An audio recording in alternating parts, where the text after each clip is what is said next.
execute the office of President of the United States. I will faithfully execute the office of President of the United States. And will, to the best of your ability, And will, to the best of my ability, preserve, protect, and defend the Constitution of the United States. preserve, protect, and defend the Constitution of the United States. So help you God.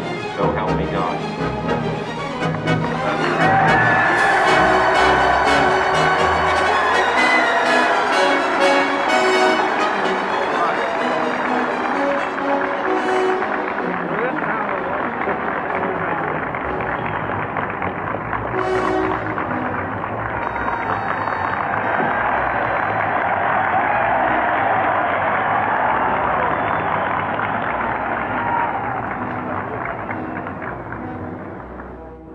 Vice President Johnson, Mr. Speaker, Mr. Chief Justice, President Eisenhower, Vice President Nixon, President Truman, Reverend clergy, fellow citizens.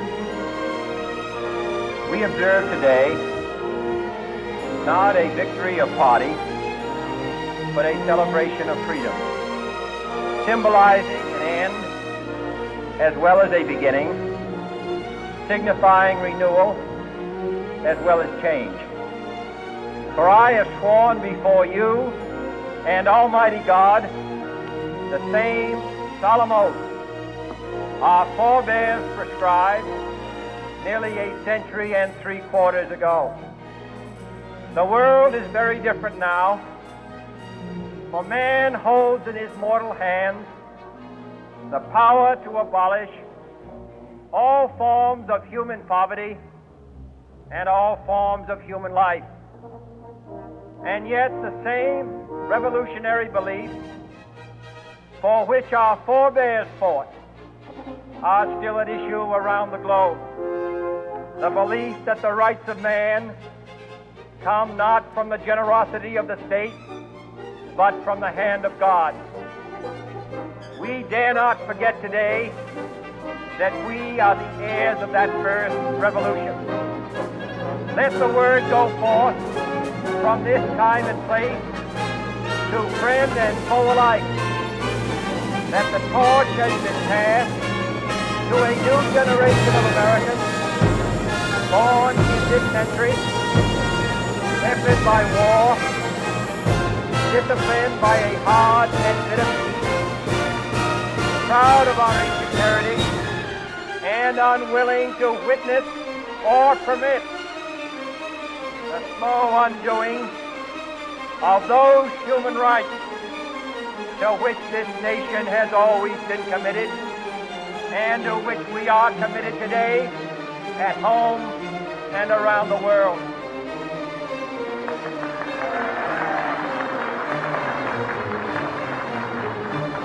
Let every nation know, whether it wishes us well or ill, that we shall pay any price, bear any burden, meet any hardship, support any friend, oppose any foe, to assure the survival and the success of liberty.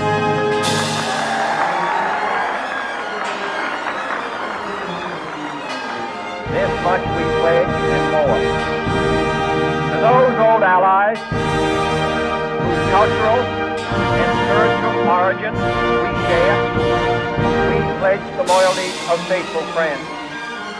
United, there is little we cannot do in a host of cooperative ventures. Divided, there is little we can do, for we dare not meet a powerful challenge at odds and split asunder. To those new states whom we welcome to the ranks of the free, we pledge our word that one form of colonial control shall not have passed away, merely to be replaced by a far more iron tyranny. We shall not always expect to find them supporting our views, but we shall always hope to find them strongly supporting their own freedom. And to remember that in the past, those who foolishly sought brought power by riding the back of the tiger ended up inside.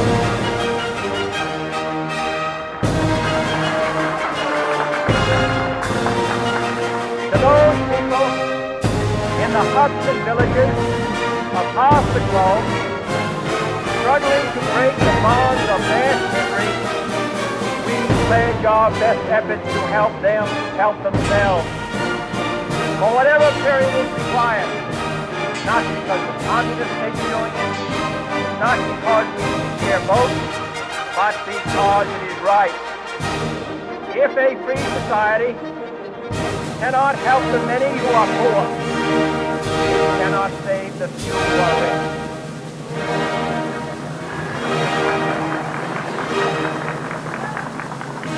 To our sister republic, south of our border, we offer a special pledge to convert our good words into good deeds, in a new alliance for progress, to assist free men and free governments in casting off the chains of poverty. But this peaceful revolution of hope cannot become the prey of hostile powers.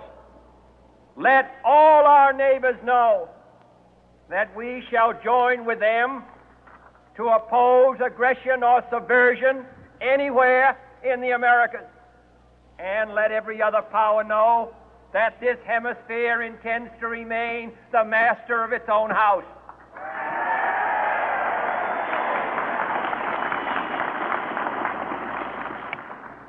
To that World Assembly of Sovereign States, the United Nations, our last best hope, in an age where the instruments of war have far outpaced the instruments of peace, we renew our pledge of support to prevent it from becoming merely a forum for invective, to strengthen its shield of the new and the weak, and to enlarge the area in which its writ may run. Finally, to those nations who would make themselves our adversary, we offer not a pledge, but a request that both sides begin anew the quest for peace. Before the dark powers of destruction, unleashed by science, engulf all humanity in planned or accidental self-destruction, we dare not tempt them with weakness, for only when our arms are sufficient beyond doubt can we be certain beyond doubt that they will never be employed. But neither can two great and powerful groups of nations take comfort from our present course, both sides overburdened by the cost of modern weapons, both rightly alarmed by the steady spread of the deadly atom, yet both racing to alter that uncertain balance of terror that stays the hand of mankind's final war. So let us begin anew, remembering on both sides that civility is not a sign of weakness, and sincerity is always subject to proof. Let us never negotiate out of fear, but let us never fear to negotiate.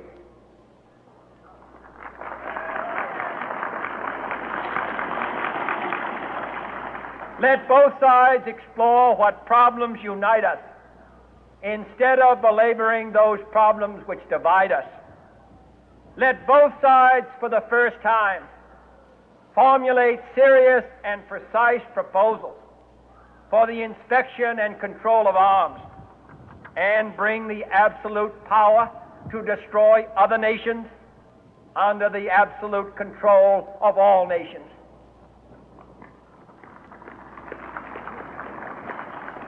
Let both sides seek to invoke the wonders of science instead of its terrors. Together, let us explore the stars, conquer the deserts, eradicate disease, tap the ocean depths, and encourage the arts and commerce. Let both sides unite to heed in all corners of the earth the command of Isaiah to undo the heavy burden and let the oppressed go free. And if a beachhead of cooperation may push back the jungle of suspicion, let both sides join in creating a new endeavor, not a new balance of power, but a new world of law, where the strong are just and the weak secure and the peace preserved. All this will not be finished in the first 100 days, nor will it be finished in the first 1,000 days, nor in the life of this administration, nor even perhaps in our lifetime on this planet. But let us begin.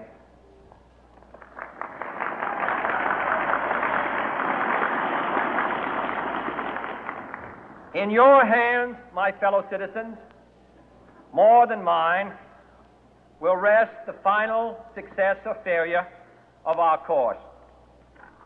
Since this country was founded, each generation of Americans has been summoned to give testimony to its national loyalty.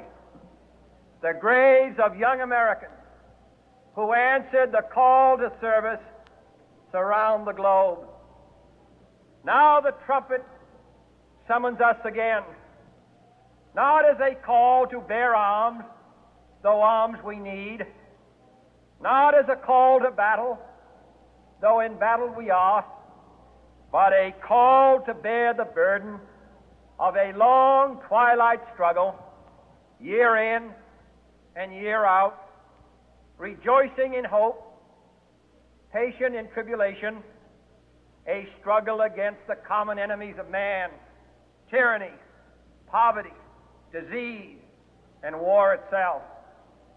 Can we forge against these enemies a grand and global alliance, north and south, east and west, that can assure a more fruitful life for all mankind? Will you join in that historic effort?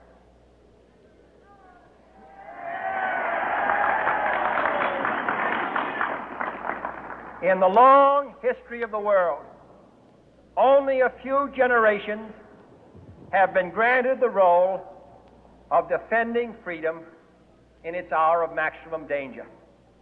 I do not shrink from this responsibility. I welcome it.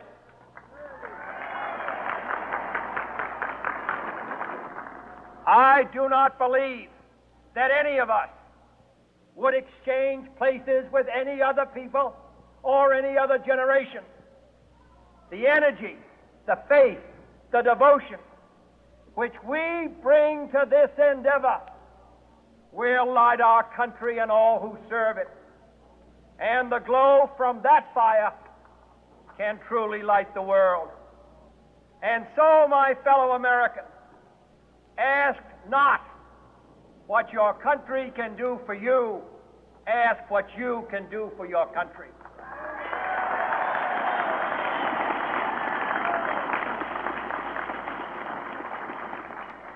My fellow citizens of the world, ask not what America will do for you, but what together we can do for the freedom of man.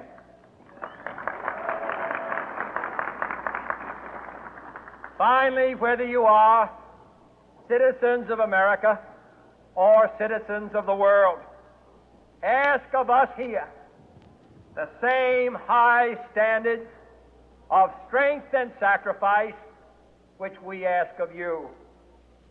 With a good conscience, our only sure reward, with history the final judge of our deeds, let us go forth to lead the land we love, asking His blessing and His help, but knowing that here on earth God's work must truly be our own.